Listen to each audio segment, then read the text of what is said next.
Welcome to Poojika electronics.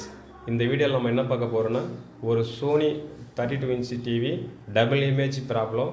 First TV போட்டால் கலராக சூப்பராக போகும். அதுக்கு 2 நிமிஷம் கழித்து கலர் ஃபேட் ஆகி டபுள் இமேஜே தெரியும். இந்த ஃபால்ட்டை எப்படி சரி பண்ணுறேன்னு பார்க்கலாம் வாங்க. இப்போ இதில் என்ன ப்ராப்ளம்னா, சிகேவி பின்னு நம்ம கட் பண்ண போகிறோம். வேறு எதுவும் பண்ணல, பொருள் மாற்றலை, போர்டு மாற்றலை, டிஸ்பிளே மாற்றலை. இதை சிகேவி பின்னை மட்டும் கட் பண்ணி இந்த டிவியை தற்காலிகமாக ரெடி பண்ணி கொடுக்க போகிறோம். இது நிரந்தரம் கிடையாது. சப்போஸ் இது செட் ஆகணும் ஆகும், ஆகாட்டாலும் போகும். என்ன பண்ணணும்னா, சிகேவி பின் 1, சிகேவி பின் 2 அப்படி இருக்கும். அது பார்த்திங்கன்னா கீழே பார்த்திங்கன்னா காப்பு பக்கத்தில் 2ஆக பிரியும். அந்த 2ஆக பிரிகிற இடத்துல கட் பண்ணணும். நான் அப்படி தான் கட் பண்ணேன். சில பேர் வித்தியாசமாக கட் பண்ணுறாங்க. இந்த 2 பின்னை மட்டும் கட் பண்ணி விட்ட உடனே படம் எனக்கு ரெடி ஆகிடுது.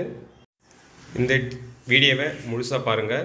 சிகேவி பின்னு கட் பண்ணி படம் ஓடுதா ஓடலையா சொல்லி கடைசி வரைக்கும் பாருங்கள். அப்போ தான் உங்களுக்கு எப்படி சிகேவி பின்னை கட் பண்ணி டிவி ரெடி பண்ணுறதுன்னு தெரியும் உங்களுக்கு. சப்போஸ் இது ஒரு பிகினராக இருந்தீங்கன்னா வீடியோ பார்க்குறவங்க கண்டிப்பாக இது உங்களுக்கு யூஸ்ஃபுல்லாக இருக்கும். பெரிய மெக்கானிக்கெல்லாம் இது ஆல்ரெடி பண்ணியிருப்பாங்க, அவங்களுக்கு தெரியும். அவங்கவுங்க ஒரு மாதிரியாக கட் பண்ணுவாங்க. நான் இந்த மாடலில் கட் பண்ணுறேன். கட் பண்ணும்போது கரெக்டாக அந்த 2 பின்னை மட்டும் கட் பண்ணணும்.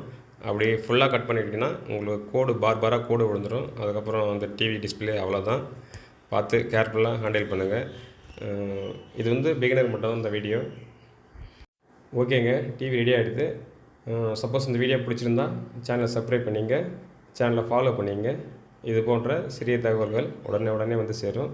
நன்றி, வணக்கம். குவாலிட்டி குறைஞ்சாலும் பார்க்குற மாதிரி தான் இருக்கும் படம், ஒன்றும் பிரச்சனை கிடையாது. ஓகே, சப்போஸ் இந்த வீடியோ உங்களுக்கு பிடிச்சிருந்தா சப்ஸ்கிரைப் பண்ணிங்க, ஃபாலோ பண்ணிங்க. நன்றி, வணக்கம்.